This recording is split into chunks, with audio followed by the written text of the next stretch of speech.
Hi guys, happy Thursday, blah. So, okay, we're gonna go back into traditional witchcraft just a little bit. My hair is a mess, it's crazy, so. Yeah, anyway, it's really fucking windy, it's really windy, it is really rainy, it is really crappy, so. Not a good day for witches to be outside. For ducks, yes, but not witches. Alright, so I'm very glad that you guys liked yesterday's video. Those invocations are just, they're beautiful. They're very beautiful. So, I kind of wanted just to go over a few different consecration of the tools. So there are so many different ways you can do it. It doesn't matter, literally. You have a million different ways to cleanse and consecrate tools. Alright, so this is from the book Witcha. Very good book. Very good book. So, alright, so the consecration of tools. Okay, so the following ritual obeys a common basic formula used by many different witches. So the object is washed, may it be from a sacred well, fresh water, and salt crystals. At this point, the object will be given its own secret name, thus imbuing it with spirit. So we're naming now. So, where'd I go? Where did I go? Oh, okay. And then it is passed over a candle flame. Then incense. Finally, it is anointed with oil. The following charge is then repeated 3 times. So, I consecrate this blank with the power of the witches by the secret names of the Lord and Lady, by the eyes of the watchers, by earth, by air, by fire, and by water, that it shall serve me well in this world, the next, and in between. So mote it be. And that's as simple as that one goes. Now we have a longer one. This is a formula of exorcism. Not, literally you're exorcising any kind of energy out of whatever you are cleansing by salt water and incense. So, I have not done this one at all. Maybe I should. My hair looks like cotton candy today. I don't know what's going on. I need to fix it. So this is the formula of exorcism. So, alright, now taking a small handful of new salt and casting it into a bowl of fresh water. Breathe these words onto the water surface, mentally visualizing. And this is the most important thing right here. With all the faith, will, and imagination you can muster, a dim bluish light beginning to hover over it. So as you do, say, water and earth, where you are cast, no spell or adverse purpose, blast. Not in complete accord with me, as my words, so it is done. Alright, now, this is now your charged water and salt of exorcism, which you will use to make your working tools. I could think of a few different things that I could do with that, too. Similarly, casting a few grains of good quality church incense onto a glowing charcoal block contained in an ashtray. Chant as you had your hand over it, as you have your hand over it. So you're going to say, creature of fire, this charge I lay, no phantom in thy presence stay. Here my will address to thee, as my words, so it is done. Alright now. Okay, so again, strongly visualize the coals radiating that strange blue light as you speak. So with the charged fire, with this charged fire, you will complete the exorcism of your raw materials. So, now, let's see. Now, the first working tools you should make are the cup and thurible. In fact, as soon as you have made these, you will be using them to contain the water and fire respectively, rather than an ashtray. And that is from Mastering Witchcraft. Very good book. Why am I blurry? I love that book. It is a very amazing book. I'm still blurry. What is going on? See, it's a very good book. Very good book. I highly recommend it. I'm still blurry. Especially within the context of traditional witchcraft. So, alright, that is that one. And I do have a lot more. I have a lot more. Well, actually, this is from the Gospel of Witches, so if this is the charm of the stone, then I like this. This is when you find a hag stone. So I'm going to incorporate that, because the other day I did find a very defined godstone. A very defined godstone. I think I have it to show you guys. I think I posted a picture. So this is a very pronounced godstone, literally. That literally is a god stone. So, quite powerful because I have never seen one literally shaped like that. So, alright. So, very common in traditional witchcraft. Stones, old bottles, string, yarn, just anything that we have on hand is what we use. So, alright, the charm of the stones, and this is from the Gospel of the Witches. So, to find a stone with a hole in it is a special sign of the favor of Diana. So, the goddess Diana of the hunt. So, he who does so shall take it in his hands and repeat the following invocation to the holy stone. So, I have found a holy stone upon the ground. O fate, I thank thee for the happy find. Also the Spirit who upon this road hath given it to me, and may it prove to be for my good, my true good, and my good fortune.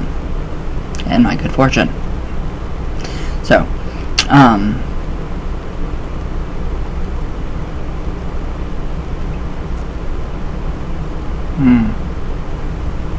Okay, oh, this is part of it. I was like, is this my writing, or did I channel this?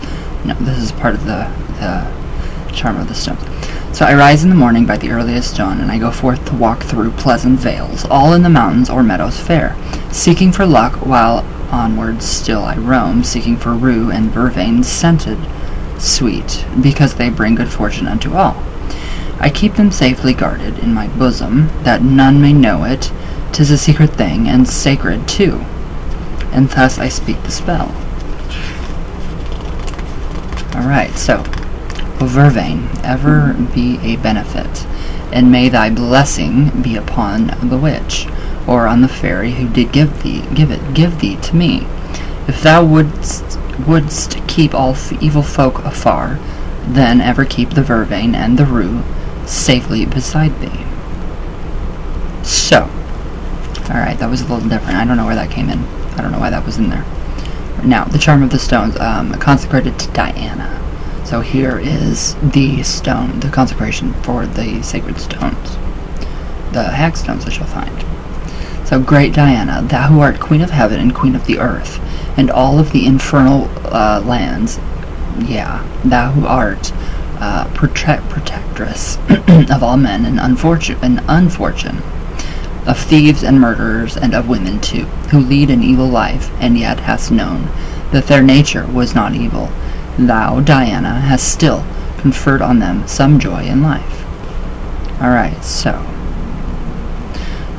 or I may truly at another time so conjure thee that thou shalt have no peace or happiness, for thou shalt ever be in suffering until thou grantest that which I require in strictest faith from thee. Alright, so here again, we have the threatening of the deity, just as in Eskimo or other shamanism, which represents the rudest primitive form of conjuring.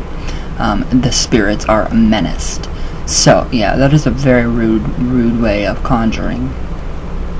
A trace of this to be found among rude Roman Catholics.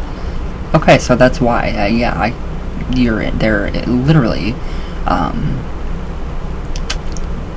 enticing the spirits. They're threatening them. So, alright, so thus when Saint Brune, some years ago at a town in Romanga, did not listen to the prayers of his devotees for rain, they stuck his image in the mud of the river, head downwards. A rain steadily flowed, and the saint was restored in honor to his place in the church. Alright, so that's very different. Threatening of the deities? I don't think that's a good idea. Alright, now this is the spell or conjuration of the round stone. So, the finding of a round stone, be it great or small, is a good sign, but it should never be given away, because the receiver will then get the good luck, and some disaster befall the giver. So, on finding a round stone, raise the eye to the heaven and throw the stone up 3 times, catching it every time, and you're gonna say the conjuration: Spirit of good omen, who art come to aid me, believe I have great need of thee. Spirit of the red goblin, since thou hast come to aid me in my need, I pray of thee do not abandon me. I beg of thee to enter now this stone, that in my pocket I may carry thee, and so when anything is needed by me I can call unto thee, Be what it may, do not abandon me night or day. So, I like that one. So, alright, should I lend money to any man who will not pay when due? I pray of thee, thou the Red Goblin, make him pay his debt, and if he will not, and his obstinate, go at him with the cry of Bree Bree, and if he sleeps, awake him with a twitch, and pull the covering off, and frighten him, and follow him about where'er he goes. So teach him with thy ceaseless Bree Bree, that he who obligation error forgets shall be in trouble till he pays his debts. And so my debtor on the following day shall either bring the money which he owes, or send it promptly.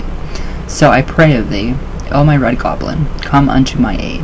Or should I quarrel with her whom I love, then, spirit of good luck, I pray thee go to her while sleeping, pull her by the hair, and bear her through the night unto my bed. And in the morning, when all spirits go to their repose, do thou, ere thou returnest into thy stone, carry her home again, and leave her there asleep. Therefore, O sprite, I beg thee, in this pebble, make thy home, obey in every way all I command.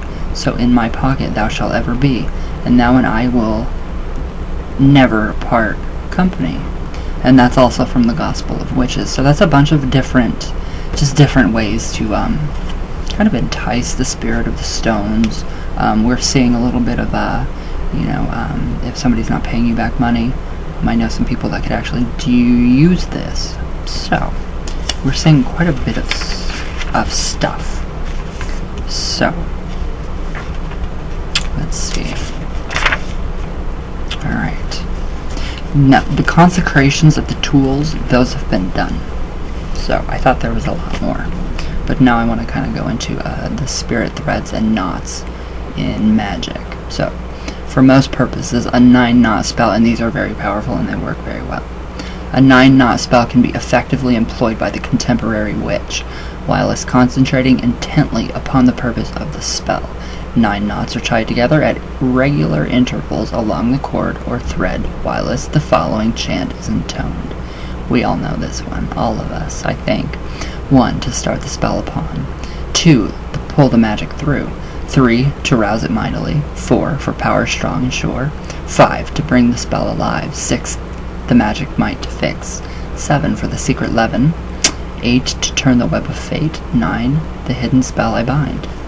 So yeah, you can do a lot with that. You can make a witch's ladder, you can do all kinds of stuff with that. You can incorporate 9 or 13 knots for the witch's ladder, because 13 within, the moons, and it's just, sacred to the goddess. So, alright, now for works of clairvoyancy, dreaming, psychic visions, a yellowical growth, and intuition, use a blue-green thread, and work upon a Monday. So for works of law and justice and all kinds of contests, trials and tests, use a crimson thread and cast the spell on a Tuesday. So deep blue thread should be used on a Wednesday in spells concerning wisdom, intellectual skill, inspiration, and prophecy. So, for matters concerning oaths, rulership, maintenance of order, defense, strength, and defeat of inimical forces, use a purple thread on Thursday. Alright, so I do have purple thread. What kind of forces? Yes, exactly, I know it exactly. I'm thinking out loud. Alright, love spells, works of venery. Erotic magic and fertility are worked with an emerald green thread on Friday. That's different.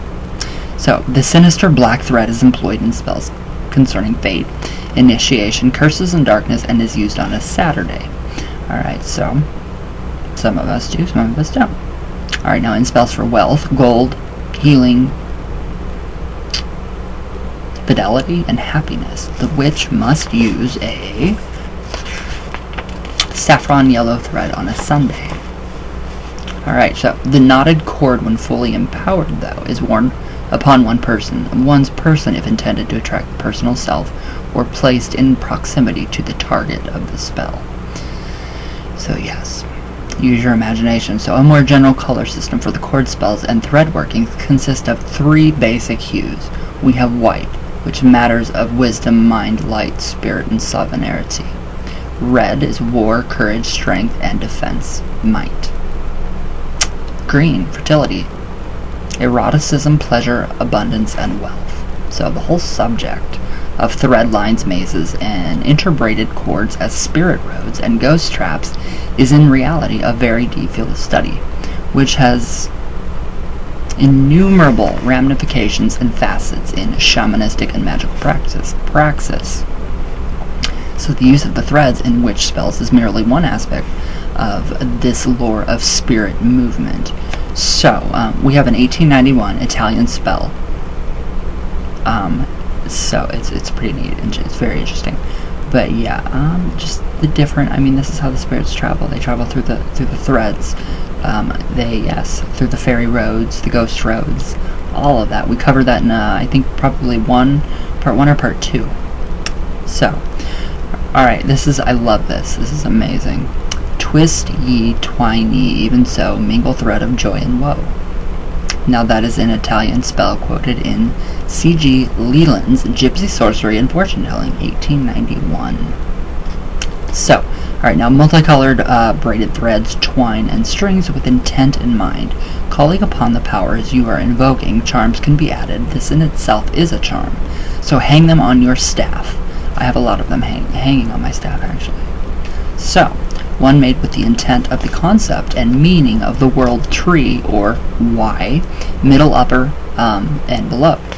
We are the middle, the physical, the heavens above. And spirit below. So, they're all called up through the staff during religious ceremony. So a staff and a cord hung upon it is an altar, and a power transmitter in itself. So, the connection between us and the underworld. I love that. I absolutely love that. I think that's incredible. I think it's amazing. Wow. I forgot about that. So, let's see. I think we will just cut it off there for today. Unless I can find another. No, I can't. I doubt I can find another.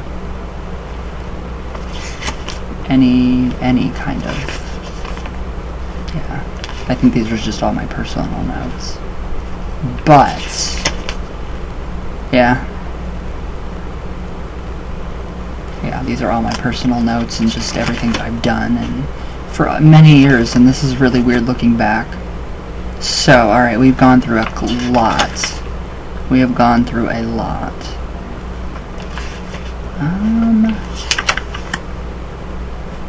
Yeah, I'm not finding anything more that I really wish to share.